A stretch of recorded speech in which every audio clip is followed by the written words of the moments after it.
आज की 10 बड़ी खबरें। भारत सरकार का लगभग 2700 करोड़ प्रतिवर्ष का राइस फोर्टिफिकेशन प्रोग्राम अब सवालों के घेरे में आ गया है।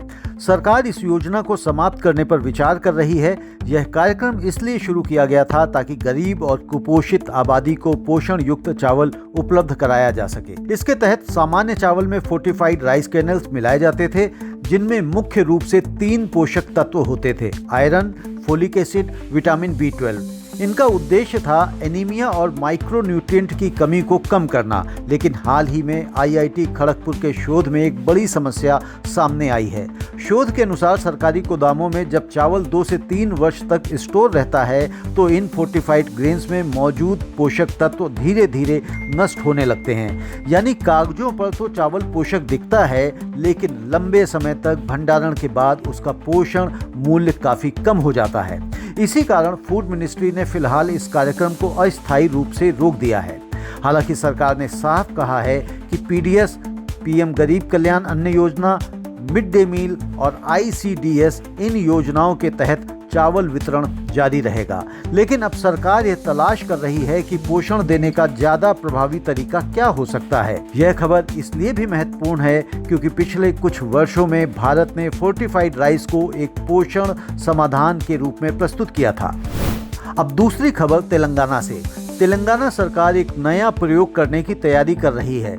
योजना यह है कि लोगों को हर महीने राशन लेने के बजाय एक ही दिन में 3 महीने का राशन दिया जाए। संभावना है कि यह योजना अप्रैल महीने में लागू की जा सकती है। वर्तमान व्यवस्था के अनुसार प्रत्येक लाभार्थी को हर महीने लगभग 6 किलो फाइन राइस मिलता है, लेकिन अगर 3 महीने का राशन एक साथ दिया गया तो प्रत्येक व्यक्ति को लगभग 18 किलो चावल एक बार में मिलेगा। इस निर्णय के पीछे मुख्य कारण है भीषण गर्मी। सरकार का मानना है कि गर्मियों में लोगों को बार बार राशन दुकानों पर जाने से बचाने के लिए यह व्यवस्था बेहतर हो सकती है।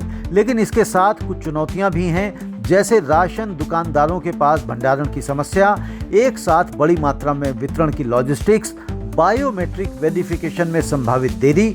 फिर भी अगर यह प्रयोग सफल हुआ तो यह मॉडल अन्य राज्यों के लिए भी उदाहरण बन सकता है।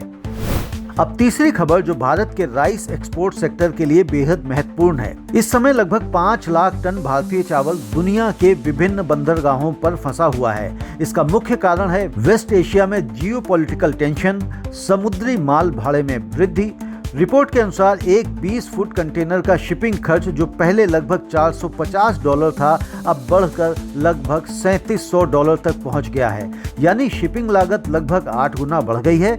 स्थिति यह है कि लगभग 2.5 लाख टन बासमती चावल भारत के बंदरगाहों पर अटका हुआ है, जबकि 2.5 लाख टन चावल ईरान और खाड़ी देशों की ओर जाते समय समुद्र में या बंदरगाहों पर रुका हुआ है। यह संकट इसलिए भी गंभीर है क्योंकि भारत के बासमती निर्यात का लगभग 70% हिस्सा वेस्ट एशिया में जाता है। यदि यह संकट लंबा चलता है तो इसका असर भारतीय निर्यातकों के मुनाफे पर पड़ सकता है, घरेलू बासमती कीमतों पर पड़ सकता है और वैश्विक चावल व्यापार पर भी पड़ सकता है। अब चौथी खबर दक्षिण पूर्व एशिया से। इंडोनेशिया ने घोषणा की है कि इस वर्ष उसका चावल उत्पादन 5.7 मिलियन टन तक पहुंच गया है। सरकार का कहना है कि यह वृद्धि कई कारणों से संभव हुई है, जैसे बेहतर सिंचाई व्यवस्था, उन्नत खेती तकनीक, किसानों को सरकारी सहायता। इंडोनेशिया लंबे समय से चावल आयात करने वाला देश रहा है, लेकिन अब सरकार का लक्ष्य है आत्मनिर्भरता। अगर उत्पादन इसी तरह बढ़ता रहा तो इंडोनेशिया भविष्य में आयात कम कर सकता है और घरेलू कीमतों को स्थिर रख सकता है। अब पांचवी खबर भारत के पूर्वोत्तर से। नागालैंड में हाल ही में स्टेट एक्सपोर्ट समिट 2026 आयोजित किया गया। इस 2 दिवसीय कार्यक्रम का उद्देश्य था राज्य के MSME उद्यमियों को वैश्विक बाजार से जोड़ना। इस समिट में कई महत्वपूर्ण संस्थाओं ने भाग लिया, जैसे DGFT, अपीडा, EPCH। इन विशेषज्ञों ने उद्यमियों को समझाया कि अंतर्राष्ट्रीय बाजार में सफल होने के लिए जरूरी है गुणवत्ता मानक, अंतर्राष्ट्रीय प्रमाणन, ब्रांडिंग, निर्यात नियमों की समझ और पूर्वोत्तर भारत में फूड प्रोसेसिंग, हैंडलूम, हैंडीक्राफ्ट इन क्षेत्रों में निर्यात की बड़ी संभावनाएं देखी जा रही हैं।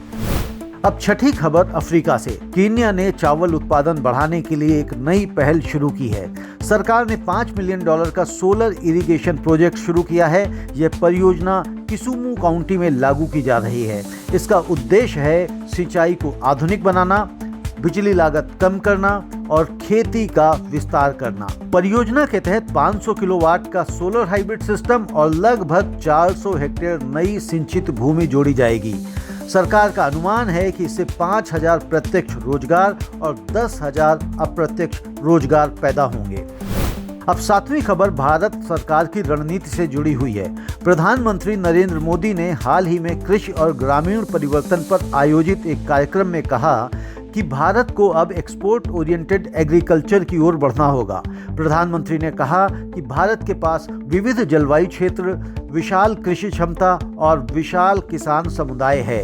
यदि इनका सही उपयोग किया जाए तो भारत वैश्विक कृषि बाजार में बड़ा खिलाड़ी बन सकता है। उन्होंने विशेष रूप से कुछ क्षेत्रों का उल्लेख किया, जैसे fisheries, natural farming, cashew, cocoa, sandalwood. अब देखना होगा कि सरकार इसको कैसे अमली जामा पहनाती है। अब 8वीं खबर कर्नाटक से। कर्नाटक सरकार ने कृषि विस्तार स्कीम की घोषणा की है। इस योजना के लिए लगभग 100 करोड़ का बजट रखा गया है। इसका उद्देश्य है पोस्ट हार्वेस्ट इंफ्रास्ट्रक्चर मजबूत करना, वैल्यू एडिशन बढ़ाना, किसानों की आय बढ़ाना। सरकार का मानना है कि अगर कृषि उत्पादों को सीधे कच्चे रूप में बेचने के बजाय प्रोसेसिंग, पैकेजिंग, ब्रांडिंग के साथ बाजार में लाया जाए तो किसानों को अधिक लाभ मिल सकता है। और 9वीं खबर किसानों के लिए राहत की खबर है।